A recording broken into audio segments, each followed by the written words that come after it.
Ola amigos, nesta ocasión Archaeology World cruzou a fronteira para abandonar o país. Pero non vos asustedes que non nos imos moi lonxe, xa que visitamos o noso país veciño Portugal. Concretamente estamos na fortaleza de Valença de Miño.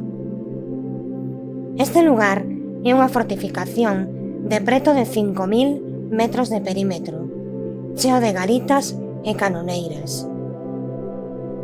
Aquí paseamos entre a muralla que, como podedes ver, consérvase en perfecto estado.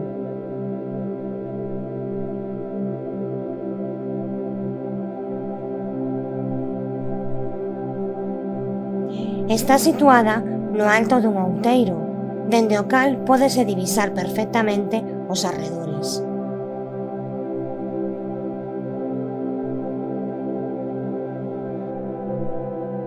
Aquí vemos unha das garitas que se utilizaban para o resgardo dos sentinelas e dende a cal vixilaban se se achegaba algún inimigo.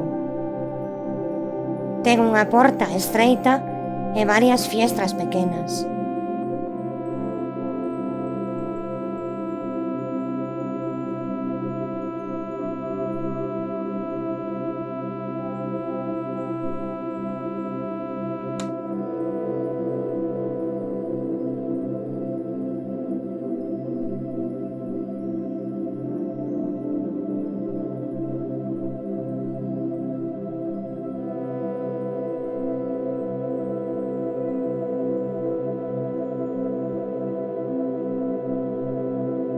O río Miño fai de fronteira natural entre as localidades de Tui, España, e Valença de Miño, Portugal.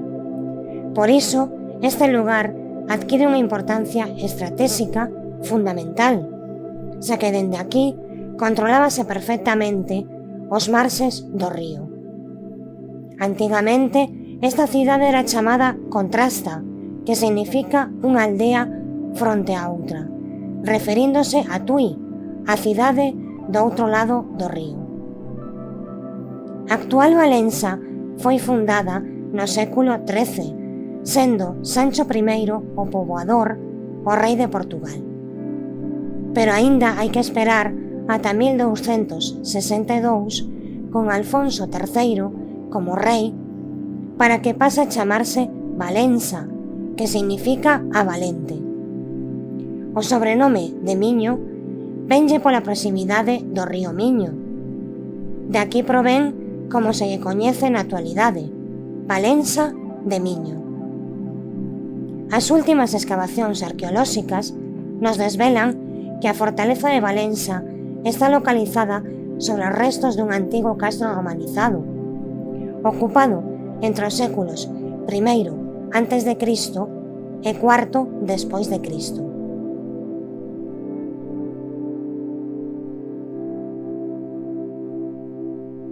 Na segunda metade do século XVII, coas guerras da Restauración, as desfasadas murallas medievais transformáronse no gigantesco sistema defensivo que hoxe en día aínda podemos admirar.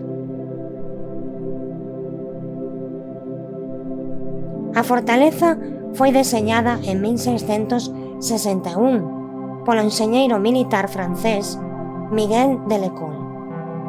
Este militar, que tiña nacionalidade portuguesa, foi nomeado mestre de todas as obras da fortificación no norte de Portugal, chegando a deseñar os sistemas de fortificación de cidades como Valença, Monxao e Chaves.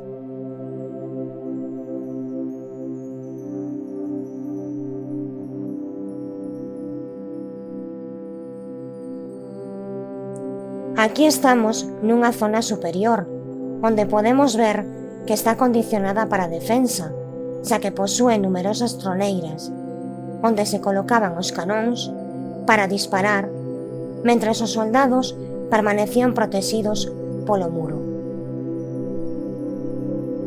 A fortaleza conseguiu resistir os ataques no comenzo da Guerra da Restauración, en 1643, pero caeu en mans das tropas españolas en 1654, aínda que foi recuperada polos portugueses en pouco tempo. As obras desta fortaleza, que como dicen, comezaron en 1661, remataron en 1713, baixo as ordes de Manuel Pinto Vilalobos.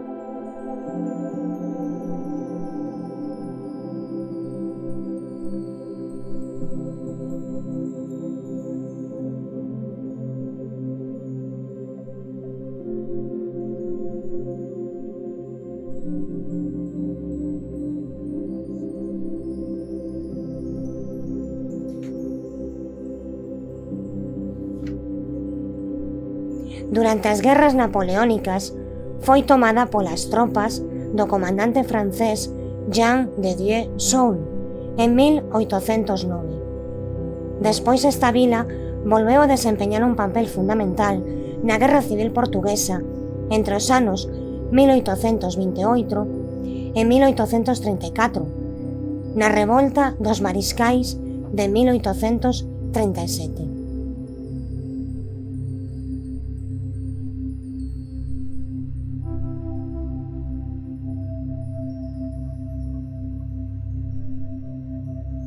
Aquí estamos no interior dunha das portas de acceso. Os vehículos poden acceder dentro da fortaleza, tendo en conta que posúe estreitas estradas, co chan de pedra e cun aparcadoiro de terra que non é gratuito.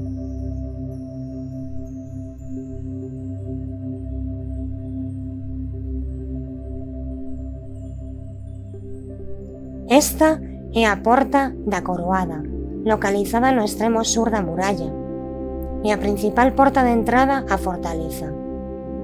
Foron mandadas construir polo rei Don Pedro II. Está formada por unha porta de arco de medio punto.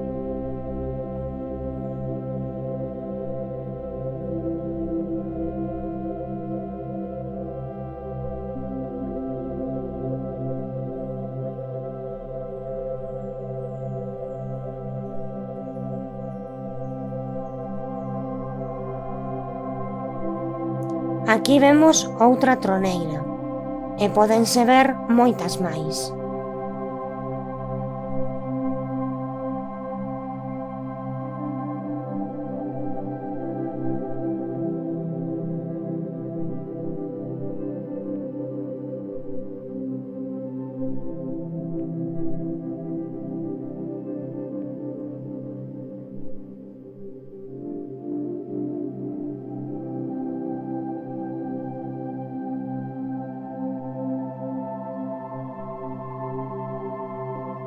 Fixádevos nas vistas que temos dende esta zona.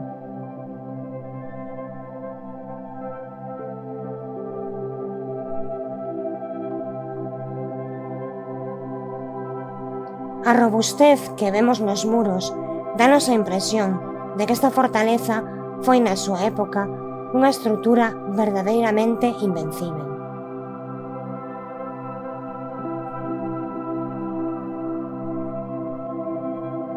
Este é o interior da capela do Noso Señor do Encontro do século XVII. E aquí o exterior da capela militar do Bon Jesús do século XVII e XVIII.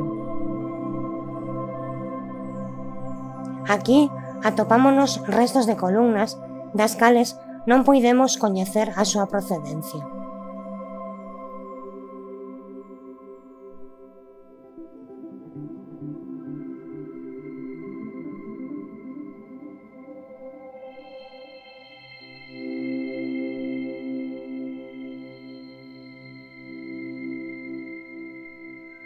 Agora baixamos a outra zona que continúa por un sendeiro que nos leva a outro muro fortificado.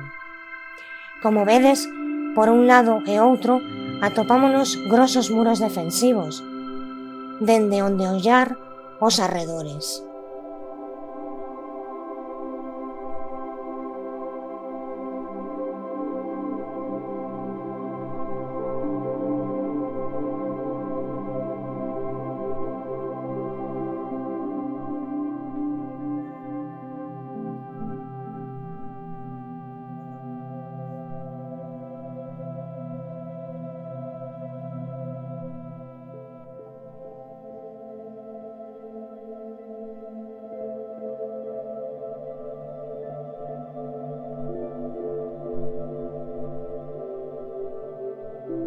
Aquí atopamos expostos varios canóns.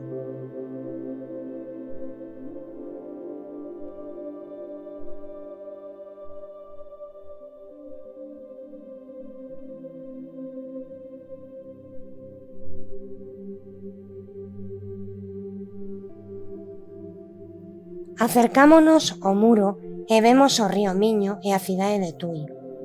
Dende aquí podemos imaginar o que verían os soldados sempre alerta e a un posible ataque, aínda sabendo que se atopaban nunha posición privilexiada e protegidos pola extraordinaria fortificación.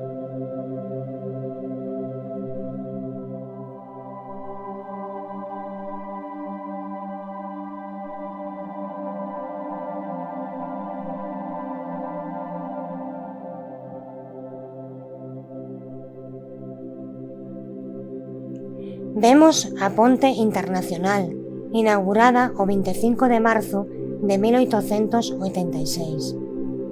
En 1928, un ano despois da saída das derradeiras tropas, a fortaleza pasou a ser monumento nacional e hoxe en día aspira ao selo de Patrimonio da Humanidade da UNESCO.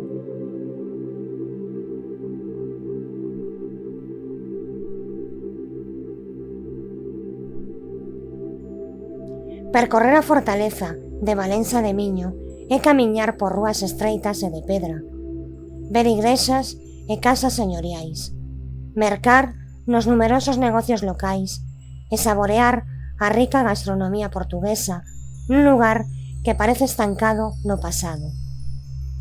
Tamén podedes visitar o núcleo museolóxico con pezas arqueolóxicas, maquetas e réplicas de época antiga, e o Museo do Bombeiro Manuel Valdés Sobral, que é gratuito e posúe máis de 4.000 pezas, como cascos, miniaturas de coches e un camión de bombeiros antigo, ademais de moitas outras cousas.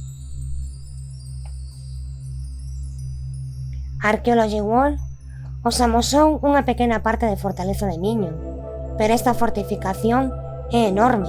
Estamos seguros que aínda queda moito por descubrir. Este lugar é visitado asiduamente por miles de persoas que pasean polas murallas e percorren as numerosas tendas, descoñecendo o pasado que aquí se desenrolou.